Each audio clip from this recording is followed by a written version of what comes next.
Hi everybody, welcome back to Scoutreach Remote Read Aloud. Today we are continuing with Island of the Blue Dolphins. I hope you enjoyed chapters 1, 2, and 3. Today we are going to be working on chapters 4, 5, and 6. So let's get started. The Alouds left on a sunless day. Out of the north, deep waves rolled down upon the island. They broke against the rocks and roared into the caves, sending up white sprays of water. Before night, a storm would certainly strike. Not long after dawn, the Alouds took down their skin tents and carried them to the beach. Captain Orlov had not paid my father for the otter he had killed, so when the news came that the hunters had packed their tents, all of our tribe left the village and hurried toward Coral Cove. The men with their weapons went first, and the women followed. The men took the trail that led to the beach, but the women hid themselves among the brush on the cliff. Ulape and I went together far out on the ledge where I had hidden before when the hunters first came. The tide was low, and the rocks in the narrow beach were scattered with bundles of otter pelts. Half of the hunters were on the ship. The rest were wading into the water, tossing the pelts into a boat. The Alouds laughed while they worked, as if they were happy to leave the island. My father was talking to Captain Orlov. I could not hear their words because of the noise the hunters made, but from the way my father shook his head, I knew that he was not pleased. "He is angry," Ulape whispered. "Not yet," I said. "When he's really angry, he pulls his ear." The men who were working on the canoe had stopped and were watching my father and Captain Orlov. The other men of our tribe stood at the foot of the trail. The boat went off to the ship filled with otter. As it reached the ship, Captain Orlov raised his hand and gave a signal. When the boat came back, it held a black chest, which two of the hunters carried to the beach. Captain Orlov raised the lid and pulled out several necklaces. There was little light in the sky, yet the beads sparkled as he turned them this way and that. Beside me, Ulape drew in her breath in excitement, and I could hear cries of delight from the women hidden in the brush. But the cries suddenly ceased as my father shook his head and turned his back on the chest. The Alouds stood silent. Our men left their places at the foot of the trail and moved forward a few steps and waited, watching my father. "One string of beads for one otter pelt is not our bargain," my father said. "One string and one iron spearhead," said Captain Orlov, lifting 2 fingers. "The chest does not hold that much," my father answered. "There are more chests on the ship," said the Russian. "Then bring them to the shore," my father said. "You have 105 bales of otter on the ship. There are 15 here in the cove. You will need 3 more chests of this size." Captain Orlov said something to his Alouds that I could not understand, but its meaning was soon clear. There were many hunters in the cove, and as soon as he spoke, they began to carry the otter pelts to the boat. Beside me, Ulape was scarcely breathing. "Do you think that he will give us the other chests?" she whispered. "I do not trust him. When he gets the pelts to the ship, he may leave." "It is possible." The hunters had to pass my father to reach the boat, and when the first one approached him, he stepped in his path. "The rest of the pelts must stay here," he said, facing Captain Orlov, "until the chests are brought." The Russian drew himself up stiffly and pointed to the clouds that were blowing in toward the island. "I load the ship before the storm arrives," he said. "Give us the other chests, then I will help you with our canoes," my father replied. Captain Orlov was silent. His gaze moved slowly around the cove. He looked at our men standing on the ledge of a rock a dozen paces away. He looked upward toward the cliff and back at my father. Then he spoke to his Alouds. I do not know what happened first, whether it was my father who raised his hand against the hunter whose path he barred, whether it was this man who stepped forward with a bale of pelts on his back and shoved my father aside. It all happened so quickly that I could not tell one act from the other. But as I jumped to my feet and Ulape screamed and other cries sounded along the cliff, I saw a figure lying on the rocks. It was my father, and blood was on his face. Slowly he got to his feet. With their spears raised, our men rushed down across the ledge. A puff of white smoke came from the deck of the ship. A loud noise echoed against the cliff. 5 of our warriors fell and lay quiet. Eulape screamed again and flung a rock into the cove. It fell harmlessly beside Captain Orlov. Rocks showered into the cove from many places along the cliff, striking several of the hunters. Then our warriors rushed in upon them, and it was hard to tell one from the other.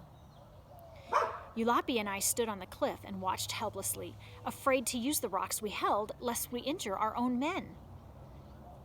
The Aleuts had dropped the bales of otter. They drew knives from their belts, and as our warriors rushed upon them, the two lines surged back and forth along the beach. Men fell to the sand and rose to fight again. Others fell and did not get up.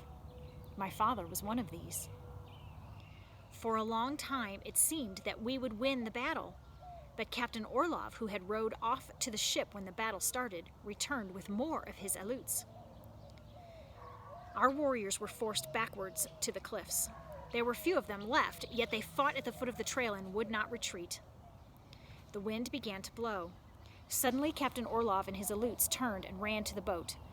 Our men did not pursue them. The hunters reached the ship, the red sails went up, and the ship moved slowly between the two rocks that guard the cove. Once more, before it disappeared, a white puff of smoke rose from the deck. As Eulape and I ran along the cliff, a whirring sound like a great bird in flight passed above our heads. The storm struck us as we ran, driving rain into our faces. Then other women were running beside us, and their cries were louder than the wind. At the bottom of the trail, we came upon our warriors. Many had fought on the beach. Few had left it, and all of these were wounded. My father lay on the beach, and the waves were already washing over him. Looking at his body, I knew he should not have told Captain Orlov his secret name. And back in our village, all the weeping women and the sad men agreed that this had so weakened him that he had not lived through the fight with the Aleuts and the dishonest Russian. Chapter 5. That night was the most terrible time in all the memory of Galasat. When the fateful day had dawned, the tribe numbered 42 men, counting those who were too old to fight. When the night came and the women had carried back to the village those who had died on the beach of Coral Cove, there remained only 15. Of these, 7 were old men. There was no woman who had not lost a father or a husband, a brother or a son. The storm lasted 2 days, and the third day we buried our dead on the south headland. The Aleuts who had fallen on the beach we burned. For many days after that, the village was quiet. People went out only to gather food and came back to eat in silence. Some wished to leave and go in their canoes to the island called Santa Catalina, which lies far off to the east. But others said that there was little water on that island. In the end, a council was held, and it was decided to stay at Galasat. The council also chose a new chief to take my father's place. His name was Chpt. He was very old, but he had been a good man in his youth and a good hunter. The night he was chosen to be chief, he called everyone together, saying, "Most of those who snared fowl and found fish in the deep water and built canoes are gone. The women, who were never asked to do more than stay at home, cook food, and make clothing, now must take the place of the men and face the dangers which abound beyond the village. There will be grumbling in Galasat because of this. There will be shirkers. These will be punished, for without the help of all must perish." Chpt portioned work for each one in the tribe, giving Eulape and me the task of gathering abalones. This shellfish grew on the rocks along the shore and was plentiful. We gathered them at low tide in baskets and carried them to the mesa, where we cut the dark red flesh from the shell and placed it on flat rocks to dry in the sun. Ramo had the task of keeping the abalones safe from the gulls and especially the wild dogs. Dozens of our animals, which had left the village when their owners had died, joined the wild pack that roamed the island. They soon grew as fierce as the wild ones and only came back to the village to steal food. Each day toward evening, Eulape and I helped Ramo put the abalones in baskets and carry them to the village for safekeeping. During this time, other women were gathering the scarlet apples that grow on the cactus bushes and are called tunas. Fish were caught and many birds were netted. So hard did the women work that we really fared better than before when the hunting was done by the men. Life in the village should have been peaceful, but it was not. The men said that the women had taken the tasks that rightfully were theirs, and now that they had become hunters, the men looked down upon them. There was much trouble over this until Chpt decreed that the work would again be divided. Henceforth, the men would hunt and the women harvest. Since there was already ample food to last throughout the winter, it no longer mattered who hunted. But this was not the real reason why autumn and winter were unpeaceful at Galasat. Those who had died at Coral Cove were still with us. Everywhere we went on the island or on the sea, whether we were fishing or eating or sitting by the fires at night, they were with us. We all remembered someone, and I remembered my father, so tall and strong and kind. A few years ago, my mother had died, and since then, Eulape and I had tried to do the tasks she had done. Eulape even more than I, being older. Now that my father was gone, it was not easy to look after Ramo, who was always into some kind of mischief. It was the same in the other houses of Galasat, but more than the burdens which had fallen upon us all, it was the memory of those who had gone that burdened our hearts. After food had been stored in autumn and the baskets were full in every house, there was more time to think about them, so that a sort of sickness came over the village and people sat and did not speak, nor ever laughed. In the spring, Chpt called the tribe together. He had been thinking, he said, during the winter, and had decided that he would take a canoe and go to the east, to a country which was there and which he had once been to when he was a boy.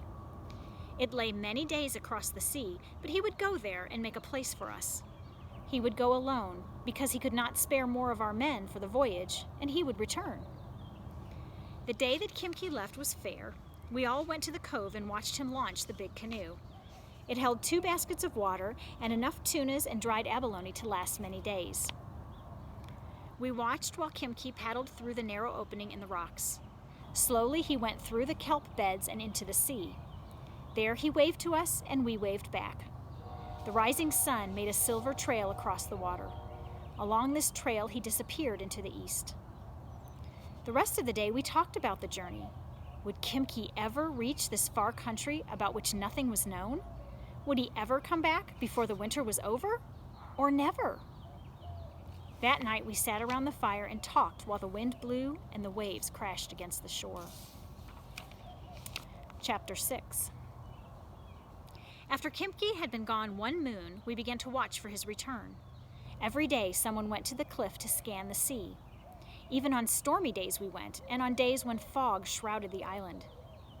During the day there was always a watcher on the cliff, and each night as we sat around our fires, we wondered if the next sun would bring him home. But the spring came and left, and the sea was empty. Chpt did not return. There were few storms that winter, and rain was light and ended early. This meant that we would need to be careful of water. In the old days, the springs sometimes ran low and no one worried, but now everything seemed to cause alarm. Many were afraid that we would die of thirst.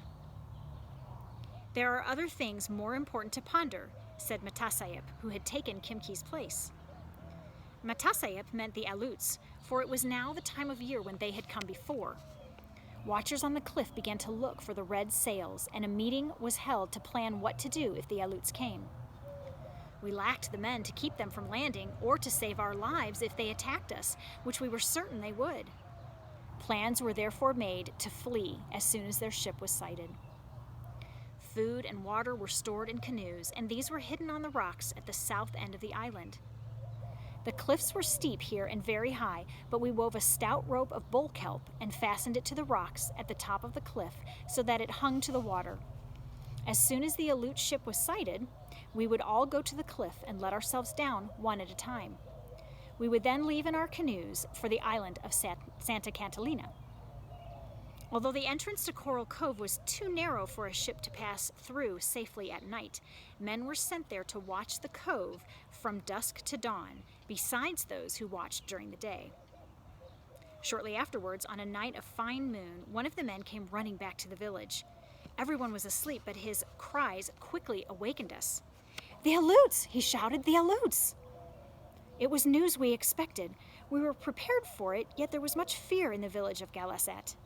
Matasayep strode from hut to hut, telling everyone to be calm and not lose time packing things that would not be needed. I took my skirt of yucca fiber, however, for I had spent many days making it, and it was very pretty, and also my outer cape. Quietly, we filed out of the village along the trail that led toward the place where our canoes were hidden.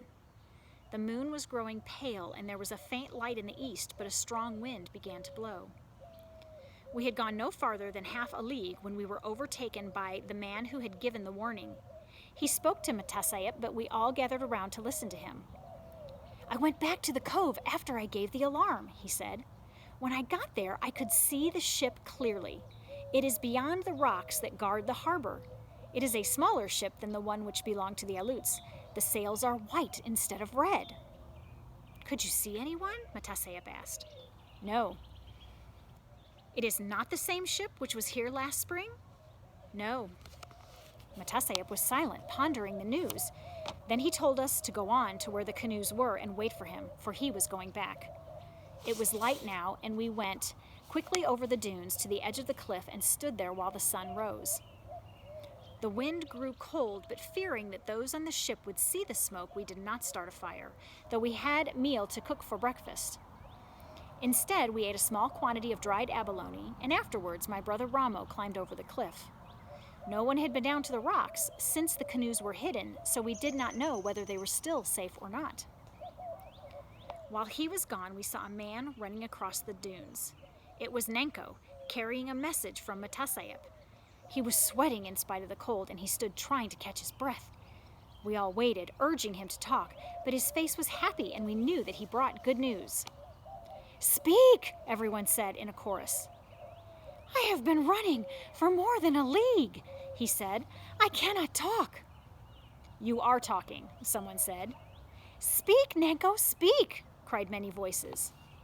Nenko was having fun with us. He threw out his chest and took a deep breath. He looked around at the circle of faces as if he did not understand why everyone was staring at him.